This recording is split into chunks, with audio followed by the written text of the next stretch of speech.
건축법입니다. 교재 197쪽이죠.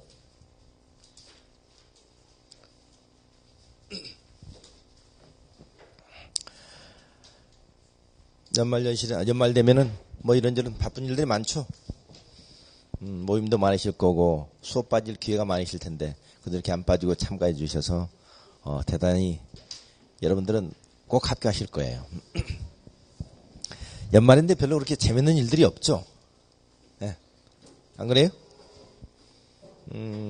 어제인지 그젠지 뭐 베트남 그 축구를 보면서 느낀 게 우리나라 일도 아닌데 왜 우리 국민들을 거기에 저렇게 열광하고 박수를 치고 하는가 하는 생각을 들다 보니까 우리나라에서는 요즘에 웃고 크게 즐길 일 자체가 없지 않나 하는 생각이 들어요.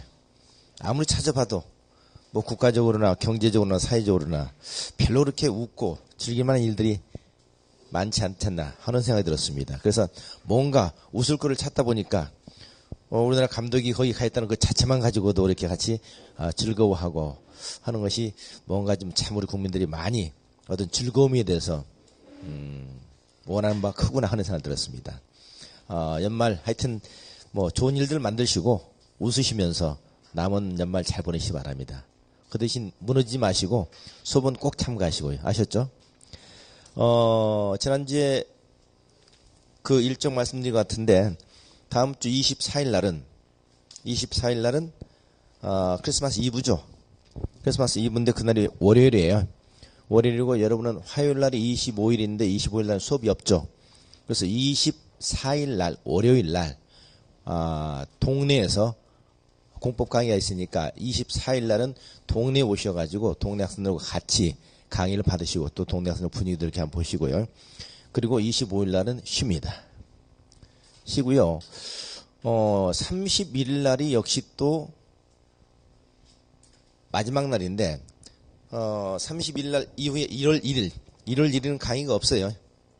1월 1일은 강의가 없고 31일 날은 마지막 날인데 동네는 31일 날 강의를 할 거예요.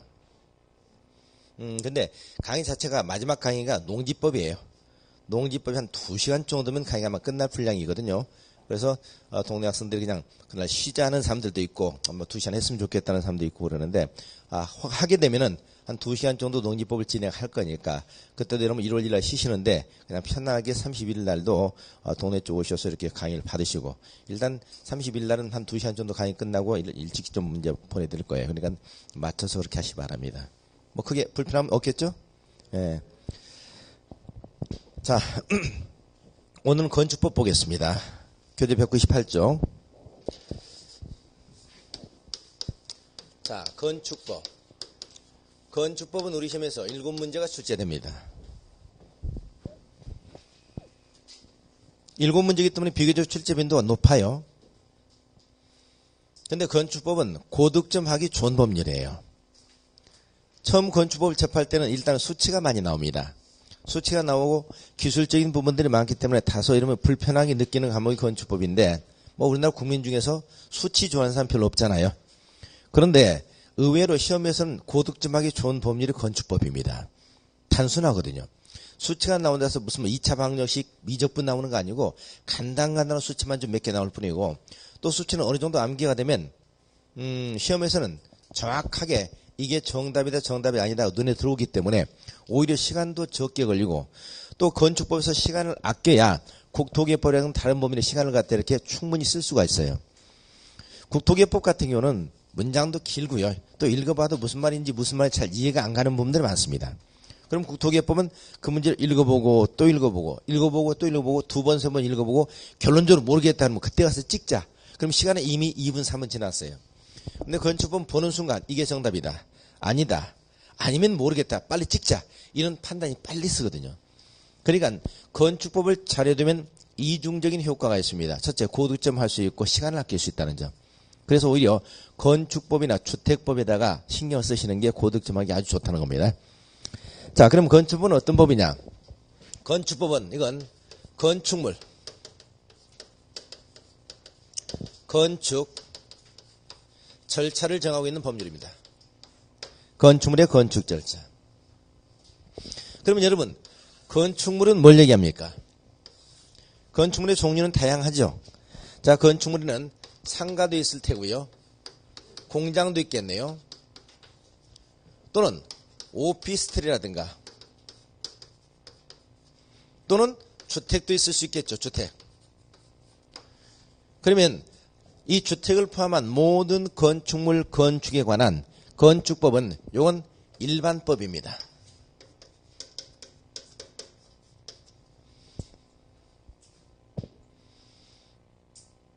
그러면 우리가 다음 주에 가게 되면 주택법을 공부하게 될 겁니다. 주택법은 이 주택 건설 절차를 정하고 있는 법률인데 주택법은 이 주택 중에서도 어떤 주택이냐면 집단적인 주택. 집단적 주택이라는 것은 한 번에 30호 또는 30세대. 주택을 우리가 호칭할 때 말이죠. 단독주택은 호라는 표현을 쓰고 공동주택은 세대라는 표현을 씁니다. 그러면 단독주택을 한 번에 30호 이상, 공동주택 한 번에 30세대 이상 이렇게 집단적으로 건설할 때 이때 적용되는 법률이 무슨 법이냐? 이게 다음 주 공부해야 될 주택법입니다. 주택법. 그러면 건축법은 말이죠. 상가, 공장, 오피스텔 그리고 주택 중에서도 30호 30세대 미만의 주택. 그러니까 정확하게 되면 주택을 한 번에 29호까지 건축한다. 29세대까지 건축한다. 그때는 건축법을 적용해요. 그런데 주택을 정확하게 30세대부터 30호부터 이렇게 건설할 때는 집단적 주택에 해당하기 때문에 주택법을 적용합니다. 쉽게 말하면 여러분이 땅을 매입해가지고 내가 살만한 단독주택을 건축한다. 내가 살고 싶은 전원주택을 건축한다.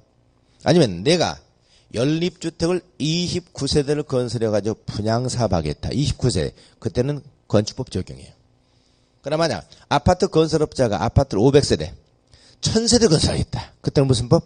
주택법을 적용한다는 얘기입니다. 그러니까 주택을 건설하는 법률이 두 개가 있는 겁니다. 건축법과 주택법. 그럼 건축법은 30호 30세대 미만의 주택을 건설할 때, 주택법은 30호 30세대 이상의 집단적인 주택을 건설할 때 적용되는 법률이다. 이렇게 얘기하세요. 그렇다면 건축법은 상가, 공장, 오피스텔 30호 30세대 미만의 주택 모든 이와 같은 일반법이고 주택법은 건축물 중에서도 뭐다? 주택. 주택 중에서도 무슨 주택? 집단적 주택을 건설할 때 적용되는 법률이기 때문에 이 주택법이 무슨 법이 된다? 이 주택법은 특별법이 되는 겁니다. 특별법. 그래서 오늘 건축법을 공부하게 될 거고 다음 주에 주택법을 이어서 공부하게 될 겁니다. 자, 그럼 건축법에서는 건축물을 건축하는 주체는 뭐라고 하냐? 앞으로 건축주라고 표현을 씁니다. 건축주. 여러분, 지난번에 우리가 도시군계획사업을 공부했습니다. 도시군계획사업은 국토개혁법상 도시군계획 시설사업, 학교, 도로, 공원, 철도를 건설하는 사업. 두 번째, 신도시를 건설하는 도시개발사업. 세 번째, 지난주에 공부했던 도시정비사업. 도시군계획 시설사업, 도시개발사업, 도시정비사업. 이 세 개 사업을 묶어서 도시군계획사업이라고 그랬어요. 맞죠? 이 도시군계획사업에서는 그 주체를 뭐라고 표현했냐? 사업 시행자라는 용어를 썼습니다. 사업 시행자. 도시군계획 시설사업 시행자, 도시개발사업 시행자, 도시정비사업 시행자. 맞죠? 건축법에서는 이런 건축물을 건축하는 사업 시행자를 하지 않고 건축주라는 표현을 씁니다. 건축주. 다음 주에 주택법에서는 또 시행자로 하지 않고 사업 주체라는 표현을 씁니다. 여기는 건축주, 주택법에서는 사업 주체. 용어를 잘 구별해서 쓰셔야 됩니다. 자, 그러면 건축주가 건축물을 건축하기 위해서는 건축법상 뭘 받느냐? 건축, 허가 또는 신고를 하게 됩니다.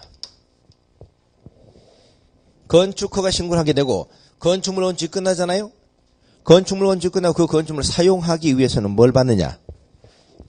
사용 승인이라는 것을 받게 됩니다. 뭘 받는다? 사용 승인. 준공검사가 아닙니다. 건축법에서는. 건축법에서는 준공검사를 표현 쓰시면 안 돼. 사용 승인. 뒤에 가면 주택법에서는 사용 검사. 여기는 사용 승인입니다. 그래서 오늘 우리가 공부하게 될 내용은 건축물, 모든 건축물 건축, 그리고 30호 30세대 미만의 주택 건설할 때 적용되는 모든 건축물 일반법이고, 건축주, 건축허가, 사용, 승인 이런 절차를 거쳐서 우리가 건축하게 된다. 이렇게 보시기 바랍니다. 그럼 교재 보시면 198쪽에 우선 대지, 2번 건축물, 199쪽에 3번 공작물 이런 개념이 나오게 됩니다. 이건 뭐냐면 건축법이 어디에 적용되느냐. 건축법 적용 대상에 관한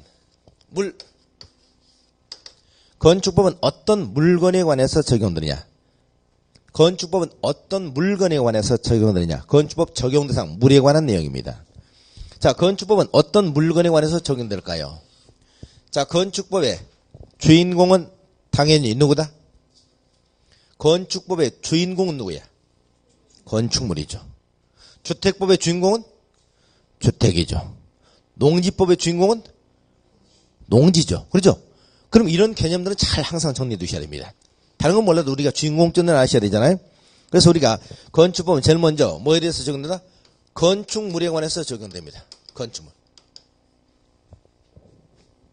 물론 여러분 교재는 대지가 먼저 나옵니다만은 건축법의 주인공은 건축물이기 때문에 제일 먼저 건축물을 정리하겠습니다. 우선 그러면 건축물이 뭐냐? 자, 건축물이 뭐냐면 건축물이 뭐냐 정의하셔야 되겠는데 뭘 건축물이라고 합니까? 창문을 열고 밖을 보면 바라다 보이는 게 전부 다 건축물이죠. 근데 건축물이 뭐냐라고 보면 저거 이렇게 얘기할까요? 그건 아니잖아요. 그래서 건축물의 개념은 굉장히 중요합니다. 건축물의 개념은 첫 번째 이렇게 정의합니다. 토지에 정착하고 있는 뭐다? 공작물입니다. 공작물. 토지에 뭐 하고 있다고요? 정착하고 있는 공작물이에요. 정착하고 있는 공작물. 공작물 우리가 이렇게 변했죠. 공작물.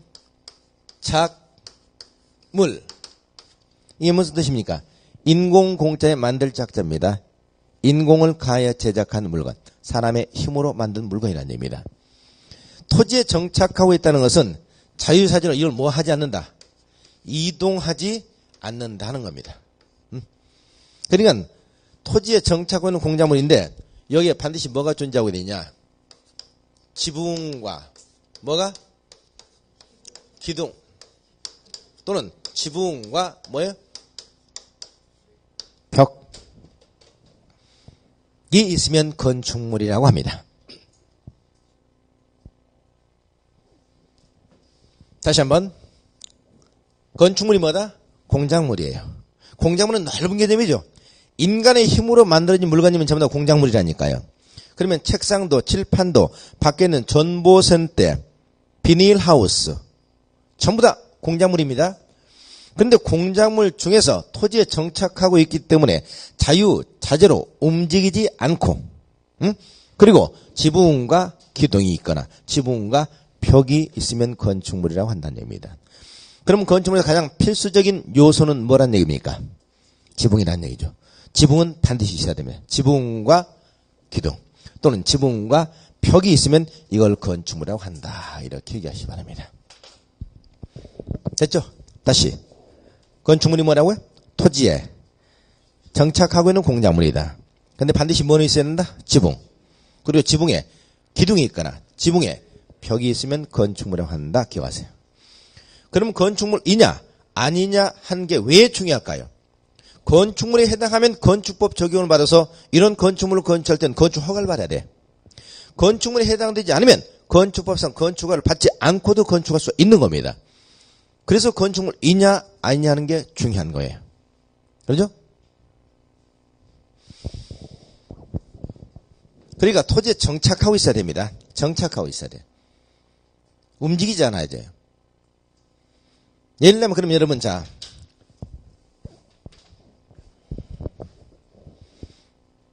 배 있죠, 배.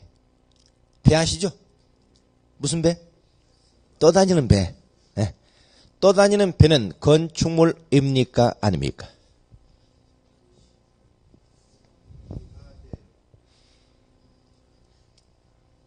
건축물입니까? 아닙니까? 아니죠? 아니죠? 자, 기차는 건축물입니까? 아닙니까? 아니죠. 비행기는? 아니죠. 컨테이너 박스는? 건축물이다 아니다? 아니다. 그런데 앞으로 우리가 법을 공부할 때는 여러분 항상 이렇게 생각하세요. 항상 모든 게 이다 아니다. 이단 논법적으로 해결할 수가 없습니다. 보는 관점이라 조금 이렇게 보면은 이쪽으로 기울고 이렇게 보면 이렇게 기울고 법은 해석에 따라서 얼마든지 달라질 수 있는 거예요. 물론 그렇다고 해서 이다 아니다 물어볼 때 대답하지 말라는 얘기는 아니야. 대답하셔야 됩니다. 항상 어떤 뭐 유동적이고 좀 더 능동적이면서 융통성 있는 마인드를 가지라는 얘기입니다. 자, 배는 건축물이 아니라고 그랬죠? 그러나 여러분 강원도 정동진에 가보셨습니까? 정동진의 산꼭대기에 뭐가 있죠? 배가 있습니다. 그 배에서 뭘 하고 있죠? 숙박업소로 사용하고 있습니다. 이건 뭘까요? 이건 건축물입니다. 맞죠? 이건 건축물이에요. 기차는 건축물이 아니라고요? 어디를 지나가다 보면 기차 한 량을 갖다 놓고 그 안에서 카페를 하고 있는 데가 있죠? 이건 뭐다? 이건 건축물입니다. 아셨죠? 이렇게 원래 기차라든가 배는 건축물이 아닙니다만은 사용하는 방법에 따라서 건축물이 될 수도 있다는 겁니다. 컨테이너 박스는 건축물이 아니라고 그랬죠? 근데 컨테이너 박스도 건축물이 되는 경우도 있습니다. 한 번에 몇 년 전에 제가 서울에서 강의할 때 말이죠. 어떤 분이 여름에 전화가 오셨어요. 한참 강의를 하고 있는데. 교수님, 저 언제 어디서 학교했던 누구누구인데요. 네. 저 이런 일이 있는데 이게 맞습니까? 무슨 얘기입니까? 그랬더니 제가 속초에서 횟집을 운영하고 있습니다. 근데 한참 장사가 굉장히 잘 되고 있대요. 굉장히 잘 돼서 앞에다가 바닷가에다가 컨테이너 박스를 하나 내놓고 거기서 장사를 계속하고 있습니다.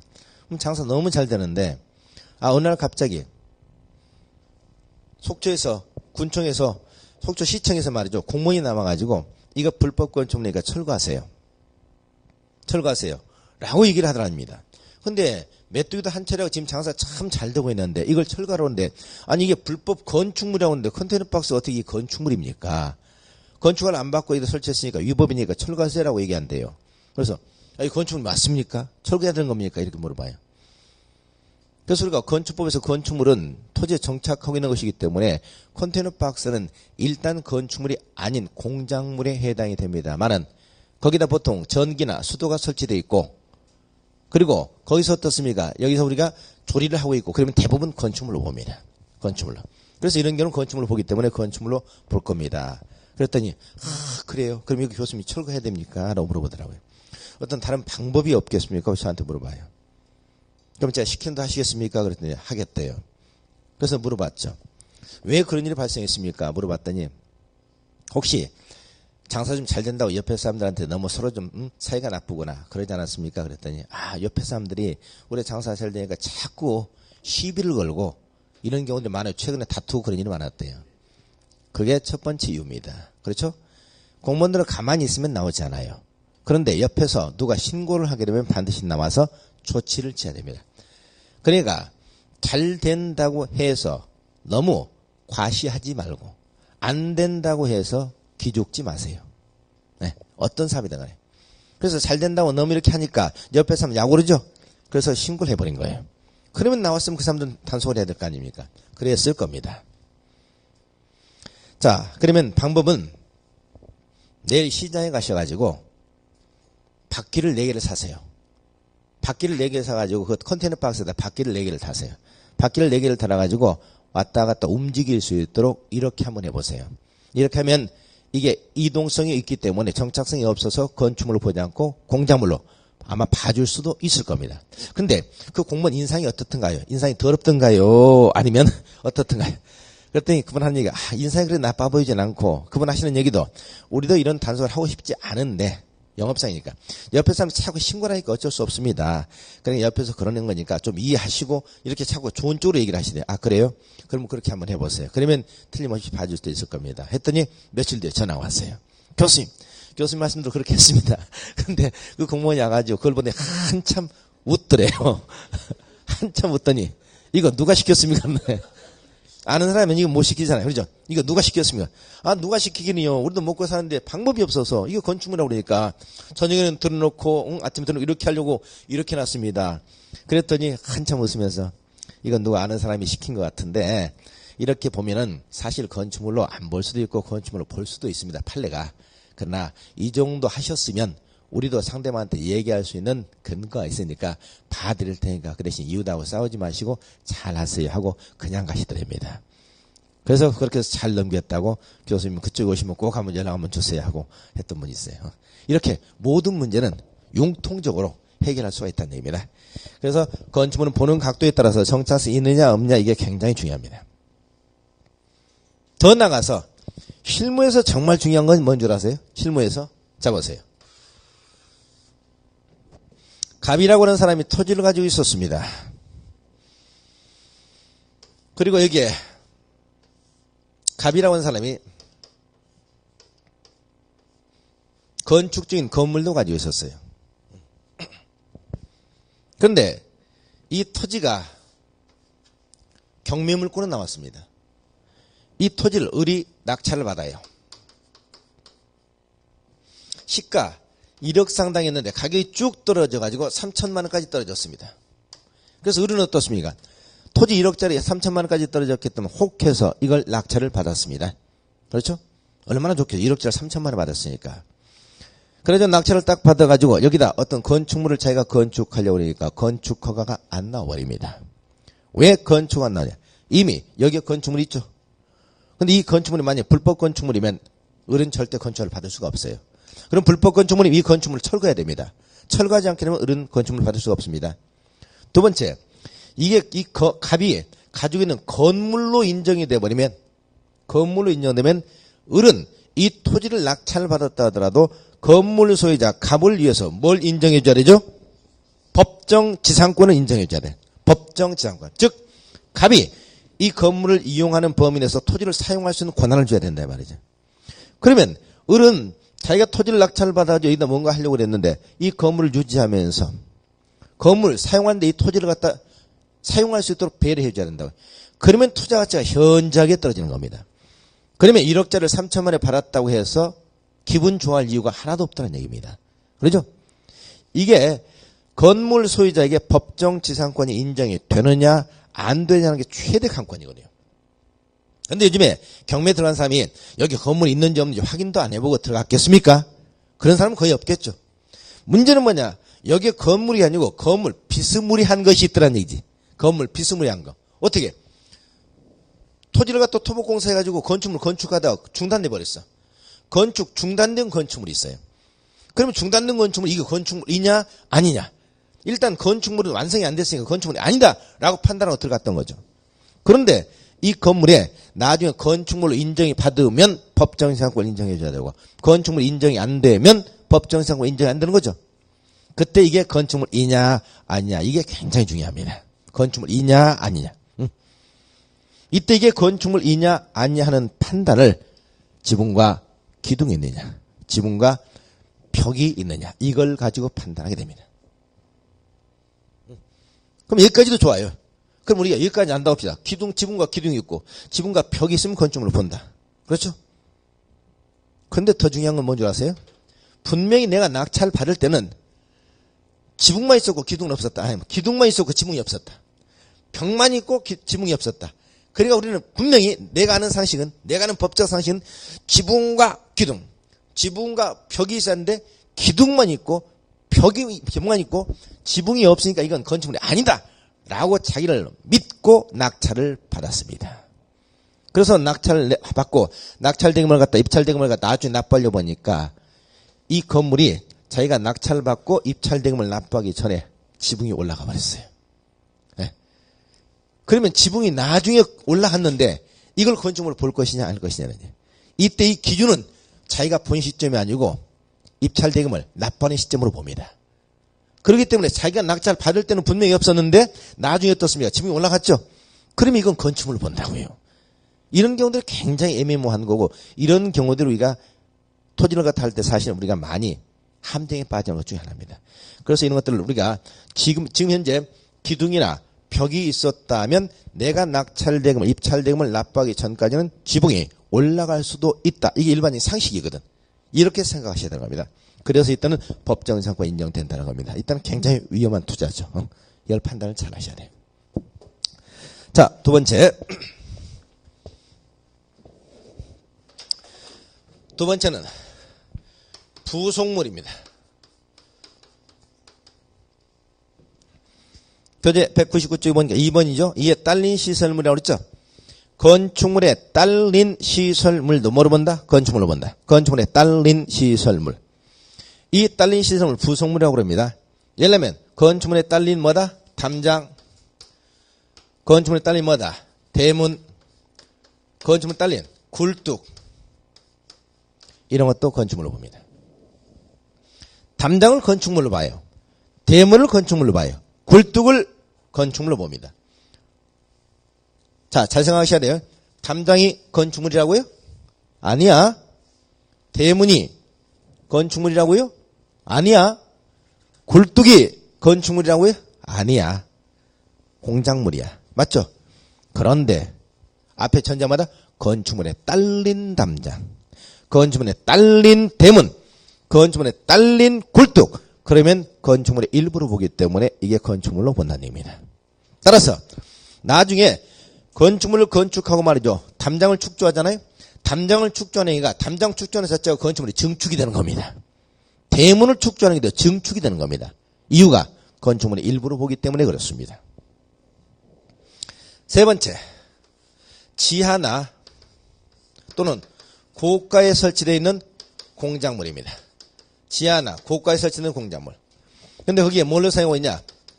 점포라든가 차고라든가 창고라든가 사무실이라든가 이걸로 사용하고 있으면 이것도 건축물로 봅니다. 여러분 서면 지하상가 있죠?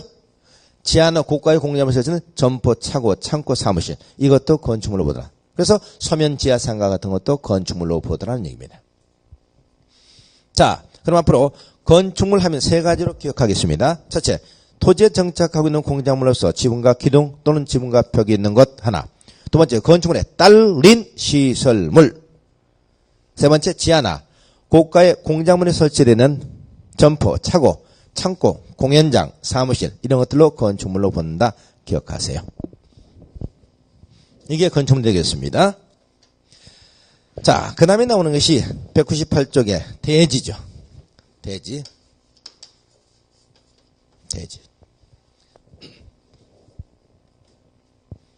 여기 보세요. 여러분 대지라는 개념 많이 공부하셨죠? 배우셨죠? 들었죠? 대지가 뭐예요? 대지가 뭡니까? 땅. 대지가 뭐다? 땅.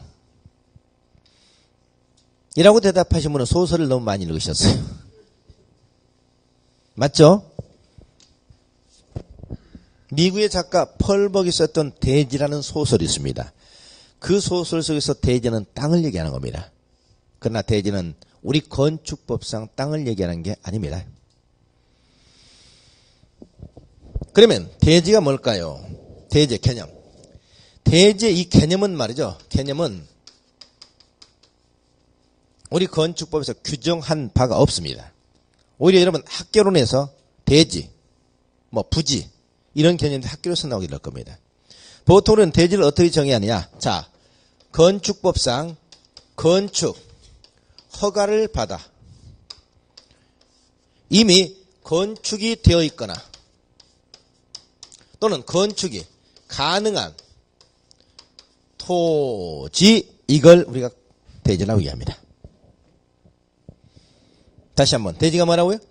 건축법상 건축 허가를 받아 이미 건축물이 건축되어 있는 토지 또는 건축이 가능한 토지.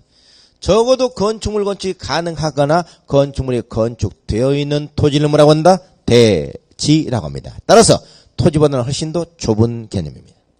아시겠죠? 건축이 되어 있거나 건축이 가능한 토지.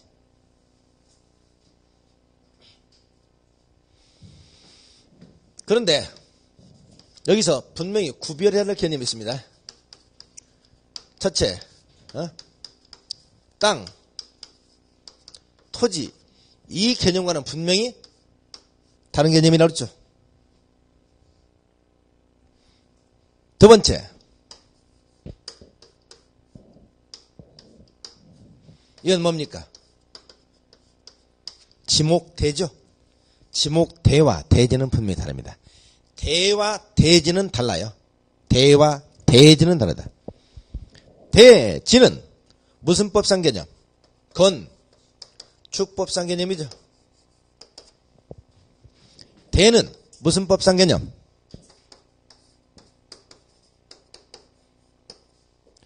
공간, 정보, 구축 및 관리에 관한 법률. 공관법상 개념입니다. 공관법.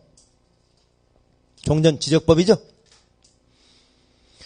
여러분, 지적법, 공간정보 구축 및 관리에 관한 법률에 따르면 28개 지목이 나옵니다. 지목. 지목이란 뭡니까? 이 토지의 용도를 주로 이러이런 목적으로 사용하겠습니다 하는 게 지목이죠. 그러면 지목이 대라는 건 뭡니까? 지목이 대는 이 토지의 주된 용도는 건축물 건축하는 목적으로 쓰여질 땅이다. 건축물 건축하는 목적으로 사용하겠다라는 뜻입니다. 또는 건축물이 건축되어 있거나. 그런데 지목이 대라고 그래서 건축법상 반드시 대지가 될 수 있을까요? 응? 지목이 대이면 이건 건축법상 대지가 될 수 있을까요? 아니다 이 말이야. 지목이 대이면 대부분 대지가 될 수 있는 게 일반적입니다만은 지목이 대이면서도 대지가 못 되는 경우도 있습니다. 분명히 지목은 대로 돼 있어. 이건 건축물 건축하는 목적으로 쓰여질 땅이라는 얘기죠. 그런데 그 땅을 가보니까 사면이 도로에 접하지 않고 있는 맹지입니다. 맹지. 그러면 건축물 건축할 수 있어 없어? 없어. 그럼 지목은 대인데 뭐가 못 돼? 대지가 못 되는 겁니다. 오케이? 반대로 지목이 대가 아닌데도 불구하고 대지가 될 수도 있습니다. 지목이 잡종지로 돼 있어. 지목이 종교용지, 지목이 공장용지로 돼 있어요. 그런데 지목이 종교용지로 돼 있는 그 땅을 밀어서 종교 건축물을 건축을 했습니다. 그러면 지목은 종교용지만 건축물이 건축되어 있죠. 그럼 뭐다? 대지가 된 거야. 오케이? 자, 이렇게 지목, 대와 대지는 분명히 다른 개념이고 앞으로 대와 대지를 분명히 구별해서 쓰시기 바랍니다. 대부분 사람들이 대와 대지를 95%가 구분을 못합니다. 심지어는 중개업자들도 우리가 중개 계약서 쓸 때 계약서에 보면 지목 쓰는 난이 있어요. 옆에서 이렇게 지켜보고 있으면 지목 거기 탁 쓸 때 뭐라 하냐. 멋있게 깔겼습니다. 대지라고. 지목 대지라고. 그렇죠? 이건 뭐야? 아주 우리가 우스운 얘기잖아요. 지목 대와 대지를 구분을 못하고 있는 겁니다. 그래서 반드시 또 여러분도 마찬가지입니다. 자, 이렇게 상담을 하다 보면 땅 얘기를 많이 얘기를 해. 교수님, 제가 땅을 가지고 있는데 이거 어떻습니까? 물어보는 경우가 있습니다. 그래요? 지목이 뭡니까? 이 땅 지목이 뭡니까? 그러면 기다렸다는 듯이 대지입니다. 지목이 뭡니까? 대지입니다. 지목이 뭡니까? 대라고 얘기해서 한 사람도 저는 시간에 들은 적이 없어. 그러니까 대와 대지를 이렇게 착각하고 있는 겁니다. 그래서 여러분 대와 대지는 분명히 앞으로 구분해서 쓰시기 바랍니다. 됐죠? 대와 대지를 구분한다. 요것만 해도 오늘 좀 큰 걸 공부하는 거예요. 우리 국민들이 말이죠. 저는 가끔 부동산을 여러분들이 공부해야 되는 이유 중에 하나는 이제 이런 얘기를 하는데, 부동산을 공부해야 되는 이유가 이제 여러 가지 있겠습니다만은, 일단 뭐 여러분 노후 대비로서도 부동산은 참 좋다고 그랬죠. 우리나라가 노후 대비가 가장 안 돼 있는 세계 1위 국가라고 그랬으니까. 또 하나 이유 중에 하나가 말이죠. 우리 국민들이 가지고 있는 자산 중에서 자산의 거의 70%, 80%가 전부 부동산입니다. 그러니까 우리가 가지고 있는 자산에 비해서 부동산이 가지고 있는 비율이 세계에서 1위야. 일본의 20년 버블 이전보다도 우리나라가 더 심해요. 그런데 문제는 뭐냐? 우리 국민들이 가지고 있는 부동산 전문 지식은 아주 미약하다는 얘기지. 그럼 우리는 부동산을 뭐만 하고 있는 거예요? 짝사랑만 하고 있는 거죠. 무작정 좋아만 하고 있지. 그 부동산을 알지를 못하고 있다는 얘기잖아요. 상대방을 좋아하면서 상대방의 성격을 파악을 못하고 있다는 얘기잖아요. 그렇죠? 그래서 우리는 부동산을 공부하는 이유 중에 하나가 우리가 부동산에 대한 무조건 편협적인 사랑이 아니라 그 사랑하려면 그걸 제대로 알아야 되기 때문에 그래서 우리가 부동산을 알 필요가 있고 바로 이 지목, 대지 이런 정도는 우리가 구분해서 쓰셔야 된다는 얘기입니다. 자, 세 번째. 그럼 대지의 기준입니다. 대지의 기준. 다시 말해서 건축법상 대지가 되기 위해서는 어떤 요건을 갖춰야 되냐. 거기 교재 보니까 교재본 제1회 보니까 공간정보 구축 및 관리관한 법률에 따라서 각 필지로 구획된 토지라고 되어 있죠. 각 필지로 구획된 토지를 그러니까 그걸 읽어보면 보세요. 교재 제일 위에 대지란이라고 되어 있잖아요. 대지란 공간정보 구축 및 관리관한 법률에 따라 각 필지로 나눈 토지를 말한다라고 되어 있죠. 이건 국어 문법상으로 보면 마치 대지란 이런 것이다 하고 대지 정의처럼 느껴지잖아. 맞죠? 근데 우리 건축법에서는 대지의 개념을 정의한 바가 없다고 그랬습니다. 이건 사실상 대지의 정의가 아니고 대지의 기준입니다. 즉 건축법상 대지가 되기 위해서는 공간정보 구축 및 관리에 관한 법률에 따라서 각 필지 한 필지로 구획된 토지여야 된다는 뜻입니다. 이걸 우리는 뭐라고 하냐. 1. 필지 1. 대지의 원칙이라고 합니다. 뭐라고요? 1필지 1대지의 원칙. 필지라는 개념은 관법상 개념이고 대지라는 개념은 건축법상 개념입니다. 그럼 바꿔서 얘기한다면 한 필지 대지일 때 하나의 대지가 될 수 있다는 뜻입니다. 즉 건축법상 하나의 대지로 인정받기 위해서는 반드시 한 필지여야 된다는 얘기야. 한 필지. 오케이? 반대 해석을 해볼까요? 반대 해석을 해보면 두 필지 이상이거나 이상 또는 필지의 일부일 때는 뭐가? 1대지가 되지 못한다는 얘기잖아요. 여러분 민법에서 일물일권주의라는 거 공부하셨습니까? 일물일권주의. 물권법에 가면 물권의 대상은 물권의 객체는 하나의 독립한 물건이어야 된다. 하나의 독립한 물건일 때 민법상 물권의 대상이 된다. 이게 일물일권주의입니다. 여기는 하나의 대지가 되려면 한 필지 토지가 된다. 비슷한 얘기죠. 그러나 여러분 민법에도 예외가 있죠. 두 개 이상의 물건이 물권의 객체가 되거나 물건의 일부가 물권의 객체가 되는 예외가 있다는 얘기입니다. 여기도 마찬가지입니다. 이건 어디까지나 1필지 1대지 원칙은 원칙일 뿐이지 불가변의 철칙은 아닙니다. 따라서 여기 두 필지 이상의 토지가 때로는 필지 일부가 1대지로 간주되는 경우도 있습니다. 그래서 우리가 예외적으로 우리가 여기 두 필지 이상의 토지는 필지 일부가 뭐로? 1대지로 간주되는 경우도 있더라 하는 겁니다. 그래 우리는 1필지 1대지 원칙은 하나의 원칙일 뿐이지 절대 불가변의 철칙은 아니다. 이런 얘기가 되겠죠. 그럼 교재 보세요. 교재 보시니까 거기 예외해가지고 다음에 두 가지 비교 나오죠. 1번 이 이상의 필지를 하나의 대지로 하는 경우가 나와 있습니다. 이 이상의 필지를 하나의 대지로 하는 경우 거기 하나의 건축물을 두 필지에 걸쳐서 건축하는 경우라고 되어 있죠. 보세요. 여기가 한 필지 토지, 여기가 한 필지, 필지가 두 필지입니다. 그럼 대지도 하나, 두 개죠. 그런데 건축물 여기다 걸쳐서 건축했어. 걸쳐서 건축했으면 이 필지하고 이 필지를 묶어서 뭐로 본다? 하나의 대지로 보는 겁니다. 한 필지, 두 필지, 세 필지입니다. 대지가 세 개죠. 그런데 여기에 걸쳐서 건축물을 건축했어. 세 필지는 뭐로 본다? 하나의 대지로 본다는 뜻입니다. 자, 이런 예외가 있다는 얘기입니다. 오늘은 그 밑에 세부적인 내용은 깊게 들어가지 마시고 이것만 기억하겠습니다. 자, 첫째. 대지의 개념. 대지가 뭐다? 건축법상 건축 허가를 받아 건축이 되어 있거나 건축이 가능한 토지. 두 번째, 이건 분명히 땅이라는 개념보다는 다르다. 땅은 가장 넓은 개념이죠. 또 대라는 개념과도 다르다. 대는 지목이죠. 이건 형식적 기준이고 이건 실질적 기준이야. 이건 실질적 기준은 뭐냐? 건축이 되어 있거나 건축이 가능한 땅이고 이건 지적 공부상 지목이 되라는 얘기야.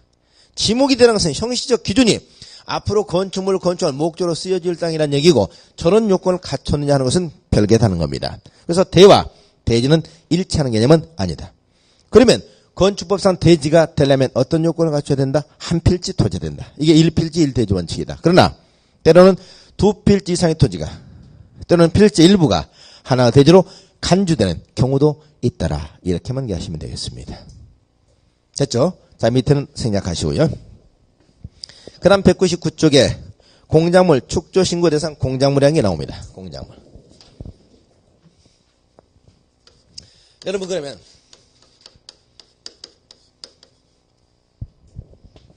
우리는 지금 건축법 적용 대상물을 공부하고 있습니다. 건축법은 어떤 물건에 관해서 적용되냐? 첫째, 건축물. 두 번째, 대지.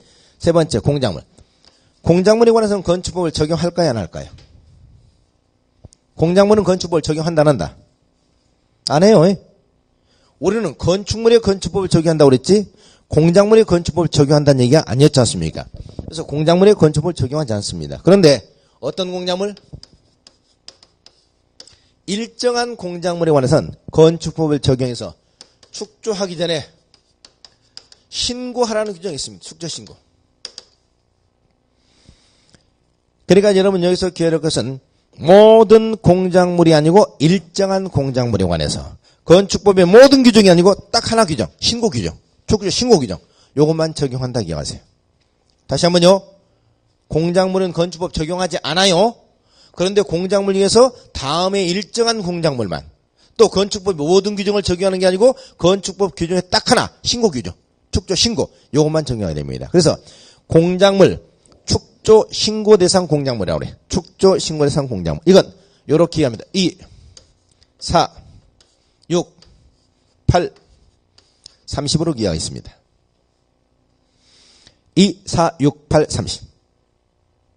첫째, 2m를 넘는 옹벽과 담장입니다. 높이 2m를 넘는은 뭐죠, 여러분? 넘는 초과입니다. 2m짜리 신고 안 한다는 얘기야. 2m를 초과하는 옹벽, 축대하고 담장을 쌓을 때는 건축법상 축조 신고해야 됩니다. 잘못하면 무너지니까. 그 다음 4m를 넘는 광고, 탑, 광고, 판입니다. 6m를 넘는 굴뚝, 장식탑, 기념탑, 철탑입니다. 모양사 비슷비슷하죠? 굴뚝, 장식탑, 기념탑, 철탑. 여러분 골프 연습장 설치할 때 철탑 필요하죠? 6m를 넘는 것은 신고해라는 얘기입니다. 8m를 넘느냐 아니냐 있고 8m 이하가 있습니다. 8m를 넘는 뭐냐? 고가수조입니다. 고가수조. 고가수조가 뭐죠? 물탱크. 8m를 넘는 고가수조 신고해야 됩니다. 8m 이하에 기계식, 철골, 조립식 주차장인데 단 외벽이 없어야 돼. 8m 이하입니다. 기계식 주차장 아시죠? 철골 조립식 주차장 아시죠? 근데 거기에 외벽이 없는 거 8m 이하짜리, 이건 건축법상 축조 신고만 하면 됩니다. 그러니까 기계식 주차장이나 철골 조립식 주차장 높이가 보통 8m 이하가 많아요. 왜? 8m가 넘어버리면 무슨 법을 적용하냐면 그때부터 주차장법 적용합니다. 주차장법 적용하면 주차장법을 엄격하게 적용해서 주차장법상 허가받아야 돼요. 그러나 8m 이하는 건축법상 신고만 하면 되기 때문에 보통 기계식 주차장이나 철골 조립식 주차장이 8m 이하짜리가 많은 이유는 바로 그렇다는 얘기입니다. 그 다음 마지막 30, 여기는 제곱미터입니다. 제곱미터를 넘는 뭐냐? 지하 대표호입니다. 대표. 그래서 2, 4, 6, 8, 30. 요것만 기하세요. 2, 4, 6, 8, 30. 다시 뭐라고요? 2m를 넘는 옹벽 담장, 축대 담장, 4m를 넘는 광고탑, 광고판, 6m를 넘는 굴뚝, 장식탑, 기념탑, 철탑, 8m를 넘는 고가수조, 8m 이하의 기계식 주차장, 철골 조립식 주차장소 외벽이 없는 거. 30제곱미터를 넘는 지하 대표. 이건 건축법에 따라서 축조 신고를 해야 되는 공작물입니다. 여러분, 공작물은 건축물이 아니기 때문에 건축이라는 표현을 안 써요. 축조. 또 공작물은 허가사항 없습니다. 축조 신고사항. 공작물 축조 신고사항. 딱 하나. 작년 시험에서 출제됐습니다. 요거. 건축법 적용을 받는 축조 신고 대상 공작물에 해당하지 않는 것은 작년 문제. 자, 요것만 이해하세요. 자, 지금까지 우리는 뭘 공부했느냐? 첫째, 건축법이 어디에 적용되는가 하는 거. 건축법과 주택법의 차이점. 건축법은 일반법, 주택법은 특별법. 주택법은 건축물 중에서 30호, 30세대 이상의 주택을 집단지로 건설할 때 적용되는 법률이라는 거. 건축법은 어디에 적용되느냐? 물건입니다. 건축법 적용되는 물. 첫째, 건축물. 두 번째, 건축물 건축은 뭐가 필요하다? 대지. 그리고 공작물 중에서 일정한 공작물. 여기에 건축법을 적용하게 된다 하는 겁니다. 자, 특히해서 건축물의 개념 중요하고요. 대지 개념, 그 다음에 일정한 공작물. 요것만 좀 기억하시면 되겠습니다. 자, 여기까지가 건축법 적용 대상물이었습니다. 건축법 적용 대상물. 그 다음에 199쪽에 4번에 지하층 나오죠? 지하층.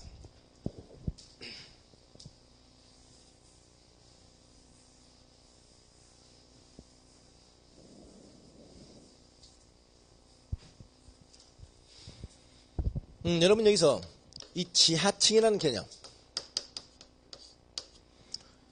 의외로 우리 시험에서 출제가 자주 됩니다. 우리 시험에서 서너 차례 출제가 됐어요. 지하층. 먼저 지하층이 뭐냐 개념을 파악하셔야 돼요. 개념 보니까 지하층이란 뭐라고 되어 있죠? 건축물 바닥이 지표면 아래에 있는 층으로서 바닥으로부터 지표면까지 평균 높이가 층 높이의 2분의 1 이상인 것이라고 되어 있죠? 이 개념은 꼭 기억하셔야 됩니다. 자, 건축물이 있습니다.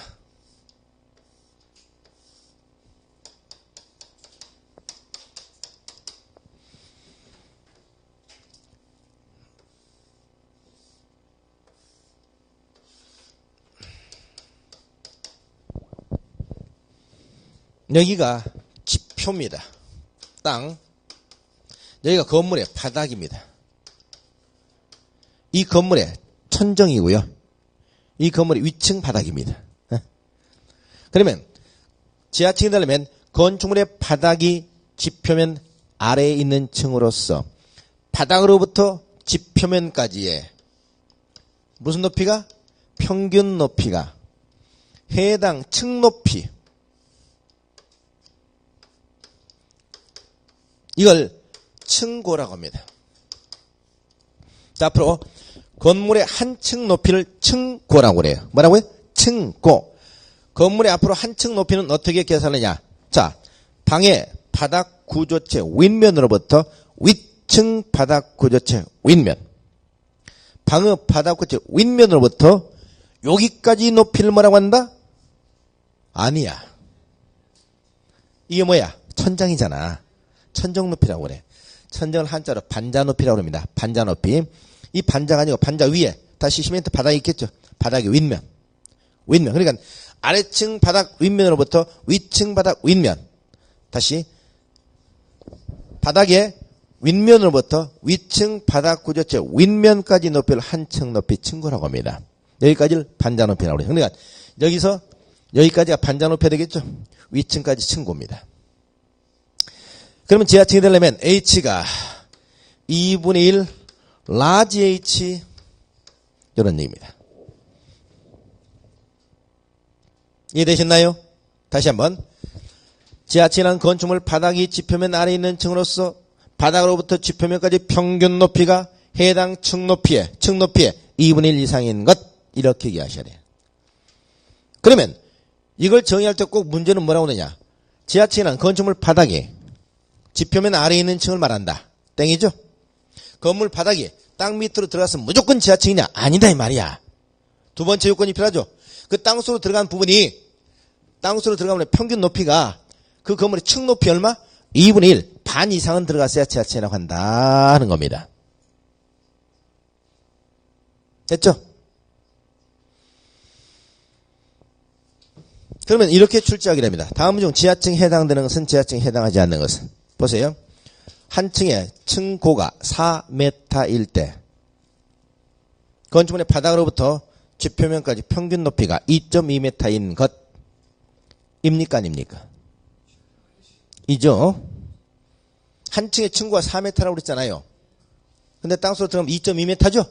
지하층이지. 한 층의 층고가 4m인데 바닥으로부터 지표면까지 평균 높이가 2m인 것 어때요? 이죠? 이상이니까. 그렇죠? 한 층의 층고가 4m인데 바닥으로부터 지표면까지 평균 높이가 1.8m인 것 안지하층이지. 맞죠? 안지하층.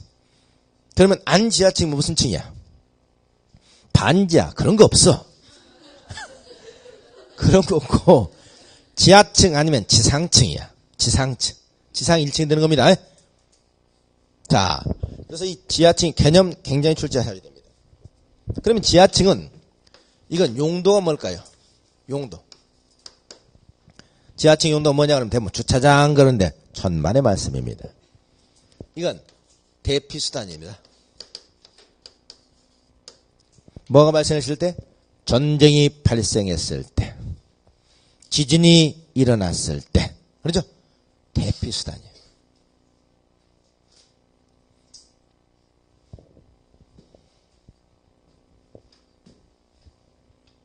여기서 전쟁을 하면 국가적인 전쟁뿐만이 아니고 부부간의 전쟁도 얘기하죠. 지하층 설치는 전에 의무사항이었습니다. 의무사항이었더니 지금은 재량상으로 변경됐습니다. 다시 말해서 건축물의 규모가 일정 규모 이상일 때 건축주는 지하층을 설치해야 한다. 이런 표현 틀린다는 얘기죠. 우리나라는 남북과 대치되는 유일한 국가였기 때문에 한때는 지하층 설치가 의무사항이었습니다. 2000년 초까지만 해도.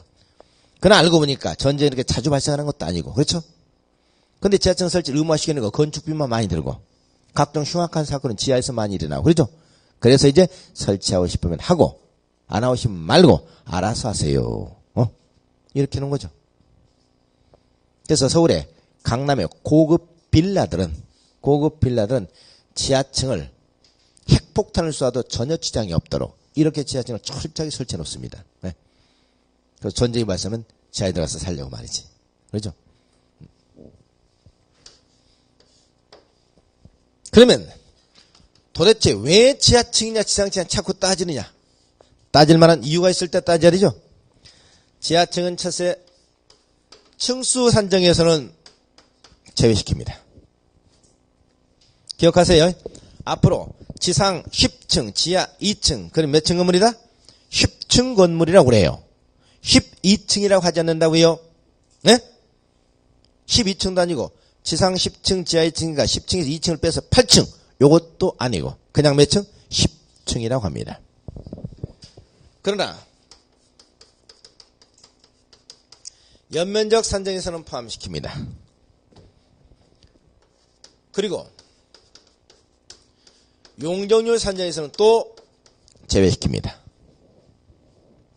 여러분 용적률 이꼴이 층수죠? 그럼 용적률과 층수에서는 지하층은 항상 뺀다 이 말이야. 여러분 용적률 어떻게 계산했습니까? 용적률은 대지 면적분의 연면적이었죠? 연면적. 이때 연면에서 뭘 빼준다고요? 지하층은 반드시 뺀다고요. 또 지상층은 뭘 뺀다? 주차장은 뺀다고 그랬죠?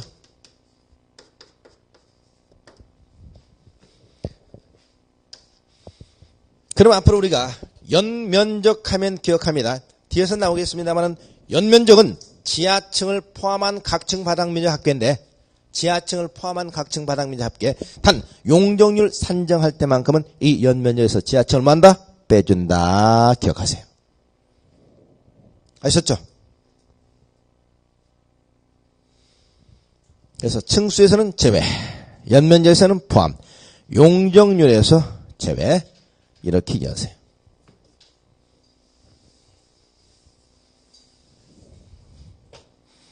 그럼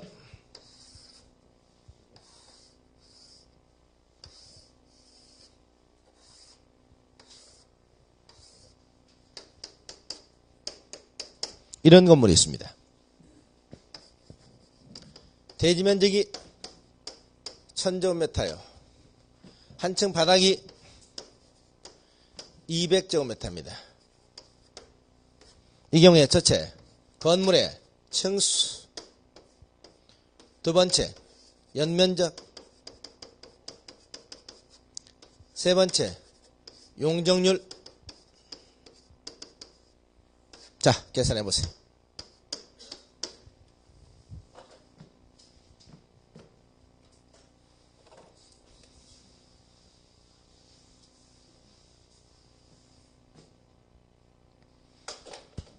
건물의 층수.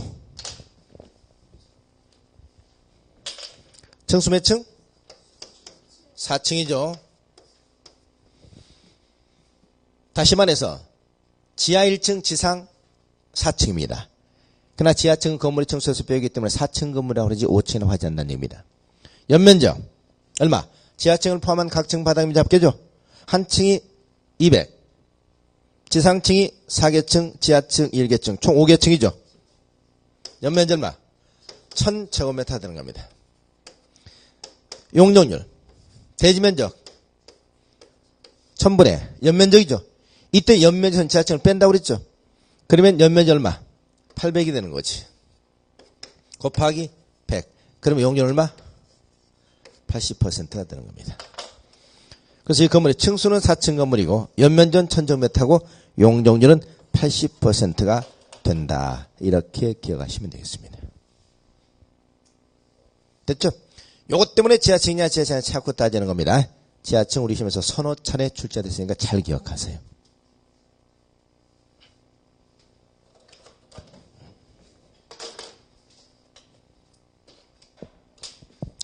자, 여기까지 잠시 쉬겠습니다.